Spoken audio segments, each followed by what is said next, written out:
हे ईश्वर, मुझे इतना समर्थ बनाना कि मैं मांगने से पहले बांट सकूं, क्योंकि जो देने का सामर्थ्य रखता है उसी के हाथों में संसार का संतुलन रहता है। वो जो किसी किताब में हिसाब नहीं लिखता, फिर भी हर सांस का लेखा रखता है, क्योंकि गीता कहती है परिवर्तन ही जीवन है।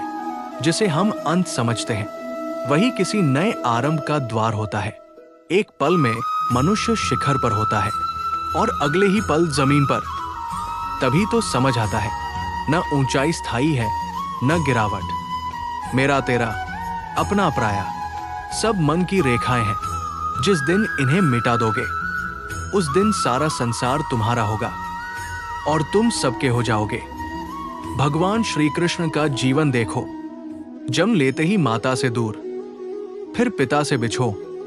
यशोदा मां मिली, नंद बाबा मिले, गोकुल मिला, सखा मिले, राधा मिली, और समय ने सब छीन लिया। जीवन भर कुछ न कुछ उनसे छूटता ही रहा, पर एक चीज कभी नहीं छूटी, उनकी मुस्कान, उनकी करुणा, उनका उत्सव। सब कुछ खोकर भी जो न टूटा वही ईश्वर है, और जो टूटकर भी मुस्कुराना सीख ले वही कृष्ण का सच्चा भक्त है। हे प्रभु, दुख आए तो सहने की शक्ति देना और सुख आए तो झुकने की बुद्धि देना, क्योंकि घमंड में सुख भी जहर बन जाता है। डाली से टूटा फूल वापस नहीं लगता, पर मजबूत डाली पर नया फूल जरूर खिलता है। इसी तरह बीते पल लौटते नहीं, पर आने वाले पल सवारे जा सकते हैं। विपत्ति जब भी आए वो पीड़ा लेकर ही आती है, पर याद रखना, अगर आज तुम किसी के अंधेरे में दीप बनोगे तो कल तुम्हारे लिए भी कोई उजाला लेकर आएगा। ये प्रकृति का अटल नियम है। कभी आगे होने का अभिमान मत करना, कभी पीछे होने का शोक मत पालना, क्योंकि जब ईश्वर आदेश देता है तो आगे खड़ा पीछे हो जाता है और पीछे खड़ा आगे। ये जीवन की सबसे बड़ी सच्चाई है।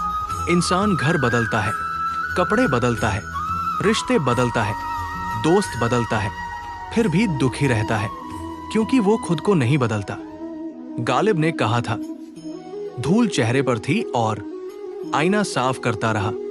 जीना है तो दर्द होगा, क्योंकि बिना पीड़ा के जीवन नहीं गढ़ा जाता। मृत्यु के बाद तो जलने का भी एहसास नहीं होता। जब एक दरवाजा बंद होता है तो कुदरत दूसरा खोल देती है, पर हम बंद दरवाजे को इतनी देर तक देखते रहते हैं कि खुले दरवाजे को देख ही नहीं पाते। मंदिर जाना अच्छा है, जप करना अच्छा है, गीता पढ़ना भी उत्तम है, पर कभी एकांत में बैठकर खुद से पूछना, क्या भीतर कुछ बदला? क्या अब पराया अपना लगने लगा है? क्या हवा की सरसराहट मन से बात करने लगी है? क्या कभी बिना कारण आंखें नम हो जाती है? जब ऐसा होने लगे तो समझ लेना तुम अकेले नहीं हो, पूरा ब्रह्मांड तुम्हारे साथ चल रहा है। एक पंछी को देखो, तिनका का जोड़कर घोंसला बनाता है। आंधी आती है, सब बिखर जाता है, न वो रोता है न शिकायत करता है, वो फिर से बनाना शुरू कर देता है। हमें उसी पंछी से सीखना है, बिना रुके, बिना थके, बिना हार माने प्रयास करना, तब तक जब तक मंजिल खुद चलकर तुम्हारे पास ना आ जाए। और दोस्तों, फिर मिलेंगे अगली कहानी में। तब तक अपना ख्याल रखना और मुस्कुराते रहना।